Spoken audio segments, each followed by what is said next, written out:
नमस्कार विद्यार्थियों, टूलशाला चैनल पर आप सभी का स्वागत एवं अभिनंदन। राजस्थान सीईट 2026 की बेहतरीन तैयारी के लिए राजस्थान इतिहास, प्रमुख शासक, प्रशासनिक व राजस्व व्यवस्था विषय के उच्च स्तरीय 20 अभ्यास प्रश्नों की इस विशेष ऑनलाइन क्लास में आपका स्वागत है। चलिए सीधे प्रश्नों पर आते हैं। पहला प्रश्न देखिए। कथन ए 1437 ईस्वी में महाराणा कुंभा ने सारंगपुर के युद्ध में मालवा के सुल्तान महमूद खिलजी प्रथम को पराजित कर चित्तौड़गढ़ दुर्ग में विजय स्तंभ कीर्ति स्तंभ का निर्माण करवाया था। कारण आर। विजय स्तंभ स्थापत्य कला का उत्कृष्ट नमूना है जिसके मुख्य वास्तुकार जैता और उनके पुत्र नापा, पोमा व पुंजा थे तथा इसे भारतीय मूर्तिकला का विश्वकोश कहा जाता है। इसका सही उत्तर है ऑप्शन बी। ए और आर दोनों सत्य हैं, परंतु आर ए की सही व्याख्या नहीं करता है। समझिए क्यों।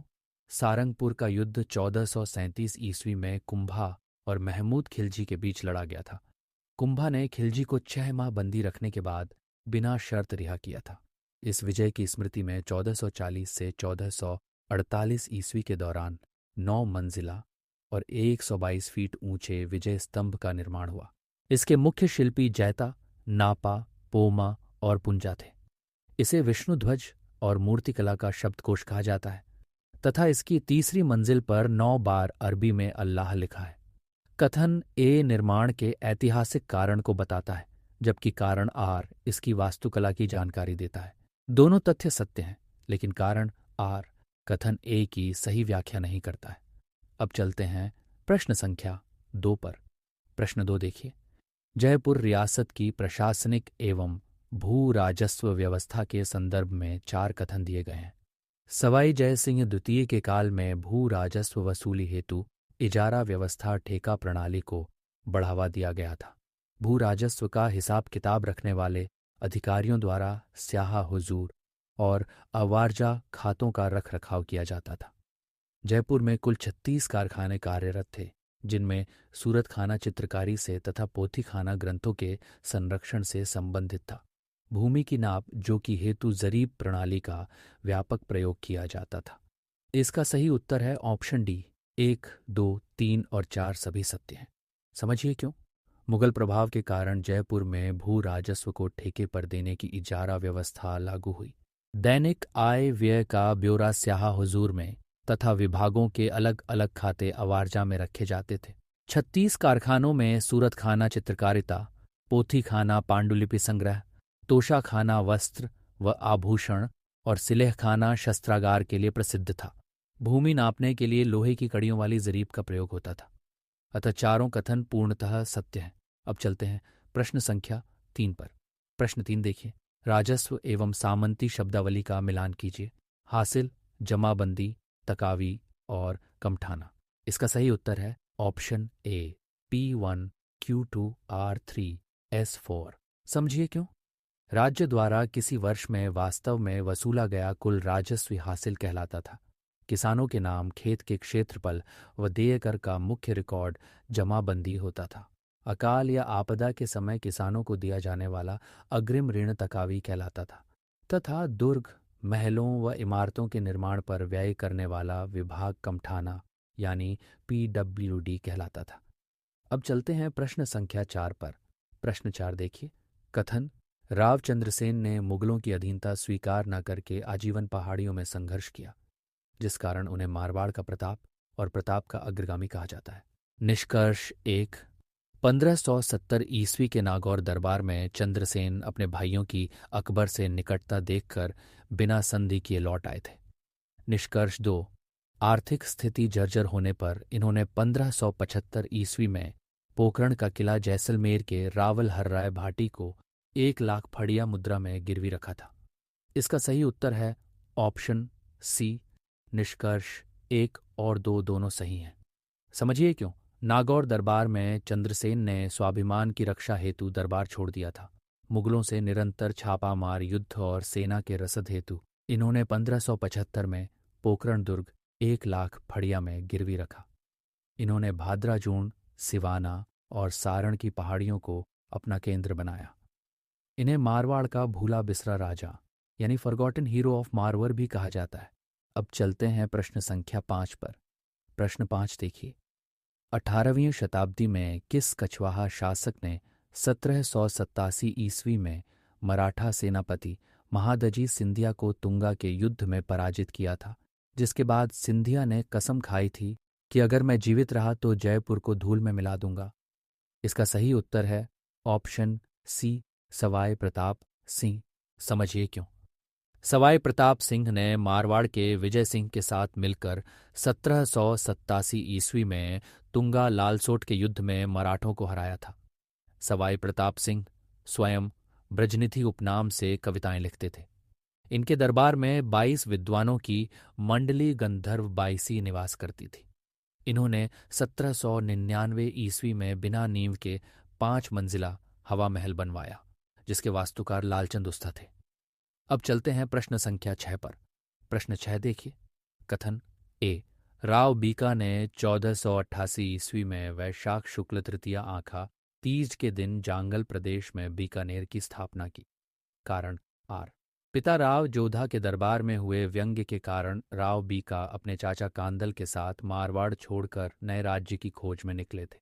इसका सही उत्तर है ऑप्शन ए और आर दोनों सत्य हैं तथा आर ए की सही व्याख्या करता है। समझिए क्यों। 1465 ईस्वी में राव जोधा के व्यंग्य को स्वाभिमान पर लेकर बीका ने मारवाड़ छोड़ दिया था। देशनौक की करणी माता के आशीर्वाद से इन्होंने जांगल प्रदेश पर अधिकार कर 1472 में कोडमदेसर को पहली राजधानी बनाया। बाद में 1488 में बीका और नेरा जाट के नाम पर बीकानेर नगर की नींव रखी। इसलिए कारण आर कथन ए का सही स्पष्टीकरण है। अब चलते हैं प्रश्न संख्या 7 पर। प्रश्न 7 देखिए। रियासती प्रशासनिक अधिकारियों का उनके दायित्वों से मिलान कीजिए। दीवान या मुसाहिब, बख्शी, सिकदार या हाकिम और पोद्दार। इसका सही उत्तर है option A, P1 Q2 R3 S4। समझिए क्यों। राजा के बाद राज्य का सर्वोच्च प्रशासनिक अधिकारी दीवान या मुसाहिब होता था। सैन्य विभाग का प्रमुख सैनिकों की भर्ती और घोड़ों को दागने का प्रभारी बख्शी कहलाता था। परगणे जिले का मुख्य प्रशासनिक व राजस्व अधिकारी हाकिम या सिकदार होता था तथा परगणे के नकद खजाने का रक्षक पोद्दार कहलाता था। अब चलते हैं प्रश्न संख्या 8 पर। प्रश्न 8 देखिए। महाराणा जगत सिंह प्रथम के संदर्भ में 4 कथन दिए गए हैं। उदयपुर में पंचायतन शैली का प्रसिद्ध जगदीश मंदिर बनवाया। जगदीश मंदिर की जगन्नाथ राय प्रशस्ति के रचयिता कृष्ण भट्ट थे। पिछोला झील में जग मंदिर महलों का निर्माण कार्य पूर्ण करवाया। मेवाड़ मुगल संधि की शर्तों का उल्लंघन कर चित्तौड़गढ़ दुर्ग की मरम्मत शुरू करवाई। इसका सही उत्तर है ऑप्शन डी। 1, 2, 3 और 4 सभी सत्य हैं। समझिए क्यों। 1651 ईस्वी में निर्मित जगदीश मंदिर के शिल्पी भाणा और मुकुंद थे। इसकी प्रशस्ति कृष्ण भट्ट ने लिखी। कर्ण सिंह द्वारा शुरू कराए गए जग मंदिर महलों को जगत सिंह प्रथम ने पूरा करवाया, जहां शहजादे खुर्रम ने शरण ली थी। चित्तौड़गढ़ की मरम्मत कराने पर शाहजहां ने सादुल्ला खां को भेजकर किलाबंदी तुड़वाई थी। अतः चारों कथन सत्य हैं। अब चलते हैं प्रश्न संख्या 9 पर। प्रश्न 9 देखिए। कथन 1817 ईस्वी में कोटा के फौजदार झाला जालिम सिंहा ने अंग्रेजों से पूरक संधि की, जिससे कोटा का शासन उनके वंशजों के पास सुरक्षित हुआ। निष्कर्ष 1, जालिम सिंह की कूटनीति के कारण कोटा मराठों व पिंडारियों के आक्रमणों से सुरक्षित रहा। निष्कर्ष 2, मदन सिंह और कोटा महाराव के विवाद के बाद अंग्रेजों ने 1838 ईस्वी में झालावाड़ नई रियासत बनाई। इसका सही उत्तर है ऑप्शन सी। निष्कर्ष 1 और 2 दोनों सही हैं। समझिए क्यों। झाला जालिम सिंह ने बारूद का कारखाना बनाया तथा मराठों व पिंडारियों से समझौते कर कोटा को बचाया। 1817 की पूरक संधि के कारण आगे चलकर विवाद बढ़ा और 1838 ईस्वी में कोटा के 17 परगणे काटकर झालावाड़ रियासत बनाई गई। झालावाड़ अंग्रेजों द्वारा निर्मित राजस्थान की अंतिम रियासत थी, जिसकी राजधानी झालरापाटन बनी। अब चलते हैं प्रश्न संख्या 10 पर। प्रश्न 10 देखिए। 17 मार्च 1527 ईस्वी को खानवा के युद्ध में महाराणा सांगा के मूर्छित होने पर किस वीर सामंत ने सांगा का राजमुकुट व छत्र धारण कर अंतिम समय तक युद्ध का नेतृत्व किया था? इसका सही उत्तर है ऑप्शन बी, झाला अज्जा सादड़ी। समझिए क्यों। खानवा के युद्ध में महाराणा सांगा के घायल होने पर सादड़ी के झाला अज्जा ने सांगा का राजमुकुट व छत्र धारण किया था, जबकि हल्दी घाटी के युद्ध 1576 ईस्वी में महाराणा प्रताप का छत्र झाला बीदा झाला मान ने धारण किया था। खानवा युद्ध में सांगा के मुस्लिम सेनापति हसन खां मेवाती शहीद हुए थे तथा अशोक परमार को सांगा ने बिजोलिया ऊपर माल की जागीर दी थी। अब चलते हैं प्रश्न संख्या 11 पर। प्रश्न 11 देखिए। कथन ए, मारवाड़ के राव मालदेव ने 1541-42 ईस्वी के पाहेबा साहेबा युद्ध में बीकानेर के राव जेतसी को हराकर बीकानेर पर अधिकार कर लिया। कारण आर, बीकानेर के कल्याणमल और मेड़ता के वीरमदेव ने शेरशाह सूरी से शरण मांगी, जिसने 1544 ईस्वी के गिरी सुमेल युद्ध की पृष्ठभूमि तैयार की। इसका सही उत्तर है ऑप्शन ए और आर दोनों सत्य हैं तथा आर ए की सही व्याख्या करता है। समझिए क्यों। फारसी इतिहासकारों ने राव मालदेव को हशमत वाला राजा और 52 युद्धों का विजेता कहा है। पाहेबा युद्ध में जेतसी की मृत्यु के बाद मालदेव ने कूंपा को बीकानेर का प्रशासक बनाया। बेदखल हुए कल्याणमल व वीरमदेव ने शेरशाह को आमंत्रित किया। गिरी सुमेल युद्ध में जैता और कूंपा का पराक्रम देखकर शेरशाह ने कहा था कि एक मुट्ठी भर बाजरे के लिए मैं हिंदुस्तान की बादशाहत खो देता। अब चलते हैं प्रश्न संख्या 12 पर। प्रश्न 12 देखिए। सामंती श्रेणियों को संबंधित रियासतों से सुमेलित कीजिए। 16 एवं 32 राजवी व सरदार, 12 कोठी, देशती व बत्तीसी। इसका सही उत्तर है option A, P1, Q2, R3, S4। समझिए क्यों। मेवाड़ में सामंतों को प्रथम श्रेणी 16 और द्वितीय श्रेणी 32 में बांटा गया था। मारवाड़ में राजा के सगे संबंधी राजवी कहलाते थे, जिन्हें 3 पीढ़ियों तक कर से छूट थी। आमेर जयपुर में पृथ्वीराज कछवाहा ने राज्य को 12 कोठरी जागीरों में विभाजित किया था तथा हाड़ौती कोटा बूंदी में देशती व बत्तीसी श्रेणियां प्रचलित थीं। अब चलते हैं प्रश्न संख्या 13 पर। प्रश्न 13 देखिए। अजमेर के चौहान शासक पृथ्वीराज तृतीय के सैन्य अभियानों के संदर्भ में 4 कथन दिए गए हैं। 1182 ईस्वी में उपद्रवी भदानक जाति का दमन किया। 1182 ईस्वी के महोबा युद्ध में चंदेल शासक को हराया, जिसमें आल्हा और ऊदल वीरगति को प्राप्त हुए। 1184 ईस्वी में गुजरात के भीमदेव द्वितीय से संघर्ष हुआ, जिसे जगतदेव प्रतिहार ने संधि द्वारा शांत करवाया। 1191 ईस्वी के तराइन के प्रथम युद्ध में मोहम्मद गौरी को पराजित किया। इसका सही उत्तर है ऑप्शन डी, 1, 2, 3 और 4 सभी सत्य हैं। समझिए क्यों। पृथ्वीराज तृतीय ने अल्पायु में बदानकों का नाश किया। महोबा के युद्ध में परमर्दिदेव चंदेल के सेनापति आल्हा व ऊदल शहीद हुए, जिन पर कवि जगनिक ने परमाल रासो आल्हा खंड लिखा। तराइन के प्रथम युद्ध 1191 में दिल्ली के गोविंदराज तोमर ने गोरी को घायल किया और चौहानों की विजय हुई।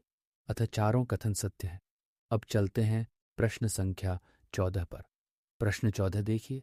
कथन बीकानेर के महाराजा अनूप सिंह के शासनकाल को बीकानेर में साहित्य व चित्रकला का स्वर्णकाल कहा जाता है और औरंगजेब ने इन्हें माही मरातिब की उपाधि दी थी। निष्कर्ष 1, इन्होंने दक्षिण भारत से दुर्लभ संस्कृत पांडुलिपियों को लाकर बीकानेर दुर्ग में अनूप पुस्तकालय की स्थापना की। निष्कर्ष 2, इनके संगीत गुरु भाव भट्ट ने संगीत अनूप अंकुश और अनूप संगीत विलास ग्रंथों की रचना की। इसका सही उत्तर है ऑप्शन सी, निष्कर्ष 1 और 2 दोनों सही हैं। समझिए क्यों। अनूप सिंह स्वयं विद्वान थे, जिन्होंने गीता का मारवाड़ी में अनुवाद किया। इन्होंने दक्षिण अभियानों के दौरान दुर्लभ ग्रंथों को नष्ट होने से बचाकर जूनागढ़ में अनूप लाइब्रेरी स्थापित की। भाव भट्ट इनके प्रसिद्ध संगीतज्ञ थे। इनके काल में बीकानेर की उस्ता कला और मथेरण कला अपने चरमोत्कर्ष पर पहुंची। अब चलते हैं प्रश्न संख्या 15 पर। प्रश्न 15 देखिए। 1301 ईस्वी में दिल्ली के सुल्तान अलाउद्दीन खिलजी के विद्रोही मंगोल सेनापति मोहम्मद शाह को शरण देने के कारण हुए ऐतिहासिक साके तथा तिरिया तेल हम्मीर हठ छड़ेन दूजी बारदोहे से संबंधित शासक कौन है? इसका सही उत्तर है ऑप्शन बी, हम्मीर देव चौहान, रणथंभौर साका 1301। समझिए क्यों। 11 जुलाई 1301 को हुआ रणथंभौर का साका राजस्थान का प्रथम साका था। हम्मीर के सेनापति रणमल और रतिपाल के विश्वासघात के कारण दुर्ग में खाद्य संकट उत्पन्न हुआ। हम्मीर ने केसरिया किया तथा रानी रंगदेवी व पुत्री पद्मला ने पद्मला तालाब में जल जौहर किया। विजय के बाद अमीर खुसरो ने लिखा कि आज कुफ्र का गढ़ इस्लाम का घर हो गया। अब चलते हैं प्रश्न संख्या 16 पर। प्रश्न 16 देखिए। कथन ए 5 फरवरी 1615 ईस्वी को महाराणा अमर सिंह प्रथम और जहांगीर के मध्य हुई मेवाड़ मुगल संधि ने पिछले 50 वर्षों के युद्ध का अंत किया। कारण आर जहांगीर ने महाराणा को मुगल दरबार में उपस्थिति से छूट दी तथा मेवाड़ राज परिवार से वैवाहिक संबंध डोला की बाध्यता हटा दी। इसका सही उत्तर है ऑप्शन ए और आर दोनों सत्य हैं तथा आर ए की सही व्याख्या करता है। समझिए क्यों। राजकुमार खुर्रम के दबाव व सामंतों के आग्रह पर अमर सिंह प्रथम ने संधि स्वीकार की। शर्तों के तहत युवराज कर्ण सिंह 1000 घुड़सवारों के साथ मुगल सेवा में रहे तथा चित्तौड़ दुर्ग लौटाया गया, पर मरम्मत की मनाही थी। इस संधि से आत्मग्लानि के कारण अमर सिंह ने राजकाज त्याग दिया। 1620 में इनका निधन हुआ और आहड़ में इनकी पहली छतरी बनी। अब चलते हैं प्रश्न संख्या 17 पर। प्रश्न 17 देखिए। रियासती भू राजस्व प्रणालियों का मिलान कीजिए। कंकुत, लाटा, बिघोड़ी और नाप या डोरी। इसका सही उत्तर है option A P1 Q2 R3 S4। समझिए क्यों। खड़ी फसल देखकर उपज का अनुमान लगाना कंकूत या कूंता कहलाता था। फसल काटने के बाद खलिहान में अनाज का वास्तविक बंटवारा लाटा कहलाता था। अफीम, कपास, तंबाकू जैसी नकदी फसलों पर बीघा के हिसाब से नकद कर बिघोड़ी कहलाता था तथा जरीब या रस्सी द्वारा क्षेत्रफल नाप कर तय करना नाप या डोरी प्रणाली थी। अब चलते हैं प्रश्न संख्या 18 पर। प्रश्न 18 देखिए। मारवाड़ के महाराजा जसवंत सिंह प्रथम के संदर्भ में 4 कथन दिए गए हैं। धर्मत के युद्ध 1658 ईस्वी में दारा शिकोह का पक्ष लिया था। युद्ध से लौटने पर हाड़ी रानी जसवंतदे ने मेहरानगढ़ दुर्ग के दरवाजे बंद करवा दिए थे। इन्होंने भाषा भूषण और आनंद विलास जैसे श्रेष्ठ ग्रंथों की रचना की।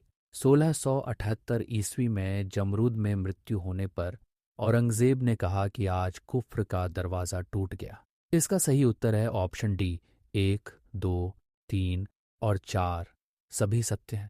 समझिए क्यों। धर्मत के युद्ध में पराजित होकर लौटने पर हाड़ी रानी ने दुर्ग के कपाट बंद कर कहा था कि राजपूत युद्ध जीतते हैं या वीरगति पाते हैं। जसवंत सिंह स्वयं विद्वान थे। इनके दीवान मोहनौत नैणसी थे, जिन्होंने नैणसी री ख्यात और मारवाड़ रापरगणा री विगत लिखी, जिन्हें मुंशी देवी प्रसाद ने राजस्थान का अबुल फजल कहा है। अतः चारों कथन सत्य हैं। अब चलते हैं प्रश्न संख्या 19 पर। प्रश्न 19 देखिए। कथन 12वीं शताब्दी में महारावल सामंत सिंह ने वागड़ क्षेत्र डूंगरपुर बांसवाड़ा में गुहिल राजवंश की स्थापना की। निष्कर्ष 1। डूंगरपुर के महारावल आस्कर ने 1577 ईस्वी में अकबर की अधीनता स्वीकार की। निष्कर्ष 2। डूंगरपुर की रानी प्रेमलदे ने प्रसिद्ध नौलखा बावड़ी का निर्माण करवाया था। इसका सही उत्तर है ऑप्शन सी। निष्कर्ष 1 और 2 दोनों सही हैं। समझिए क्यों। सामंत सिंह ने 1179 ईस्वी में वागड़ में गुहिल वंश की नींव रखी। 1527 के बाद वागड़ डूंगरपुर और बांसवाड़ा में विभाजित हुआ। महारावल आस्कर ने अकबर की संप्रभुता स्वीकार की थी और इनकी पटरानी प्रेमलदे ने 1586 ईस्वी में डूंगरपुर में 3 मंजिला नौलखा बावड़ी बनवाई, जिसके शिल्पी लीलाधर थे। अब चलते हैं प्रश्न संख्या 20 पर। प्रश्न 20 देखिए। 16वीं शताब्दी में आमेर के किस कछवाहा शासक ने आमेर राज्य को अपने 12 पुत्रों में बांटकर 12 कोटरी व्यवस्था स्थापित की थी तथा खानवा के युद्ध में महाराणा सांगा की ओर से लड़ते हुए वीरगति पाई थी? इसका सही उत्तर है ऑप्शन सी, पृथ्वीराज कछवाहा। समझिए क्यों। पृथ्वीराज कछवाहा ने अपने 12 पुत्रों के नाम पर आमेर को 12 जागीरों कोटड़ियों में बांटा, जो बाद में कछवाहों की उपशाखाओं के रूप में विकसित हुईं। खानवा के युद्ध में सांगा के पाती पैरवण आमंत्रण पर ये वीरगति को प्राप्त हुए। इन्हीं के समय गलताजी में संत कृष्णदास पैहारी ने रामानंद संप्रदाय की प्रधान पीठ स्थापित की थी। विद्यार्थियों, ये थे राजस्थान सीईटी 2026 के लिए राजस्थान इतिहास के प्रमुख शासक, प्रशासनिक व राजस्व व्यवस्था से जुड़े 20 अति महत्वपूर्ण प्रश्न। अपनी तैयारी को और मजबूत बनाने मॉडल पेपर्स और निःशुल्क टेस्ट सीरीज के लिए विजिट करें toolshala.in। धन्यवाद।